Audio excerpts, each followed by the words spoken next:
he must protect his stomach from the haram. In other words, one has to guard one's stomach from what was prohibited. And there is a tradition that, the Prophet Muhammad said, whoever eats the haram, then his body that grows from that, the fire is more worthy of it. In other words, that what you eat is very important. The early Muslims, Imam al-Qushayri said, they were more concerned about what they put into their stomach than about any other single practice that they were doing other than the obligatory prayer and things like that. That they were very, very wary about just guarding what they ate. I won't eat meat that's raised the way it's raised and fed the way it's fed and poisoned the way it's poisoned and distorted and, tortured the way they're tortured. Prophet of Allah, peace be upon him, cursed those who use a soul as a target practice.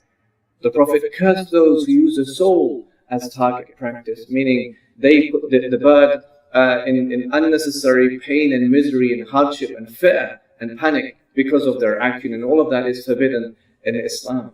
In fact, Ibn Umar once saw a man who was dragging an ewe. He was dragging the ewe by its legs to slaughter it, but he was humiliating the ewe by dragging it by its legs, and it was incurring some pain and hardship and misery.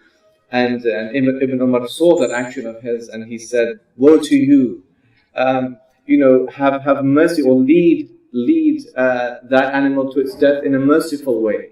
Lead the animal to its death in a merciful way." Meaning, don't lose the essence of mercy, even in your dealings with animals, and when that animal will be slaughtered. So we have Islamic regulations pertaining to how the animal is slaughtered. That the knife should be sharp, for example, that it should be in an environment where it cannot sense death.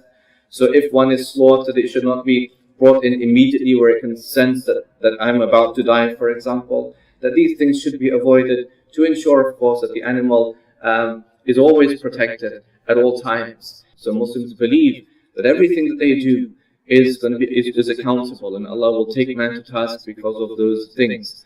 Not only those pertaining to animals, but also those pertaining to human beings and all things. So we should take that in mind, therefore, in this time in our world, when you have many cases of animal abuse, of animal killing, and people, they take delight in that, and they have fun by doing that. And many times, in fact, it involves cats and very timid animals and very weak animals, and people that take delight in that. All of this is forbidden in Islam, and we should remember that we are responsible for treating each other as human beings with dignity and respect, but also animals with dignity and respect. And that is the essence of Islam. And the Prophet also said in another tradition that Ar-Rahimun yarhamuhum ar-Rahman. The merciful ones are those whom the All-Merciful shows mercy towards. Irhamu man fil ard yarhamukum man fis sama. Be merciful with those on the earth, and the one in the heavens will be merciful with you or unto you.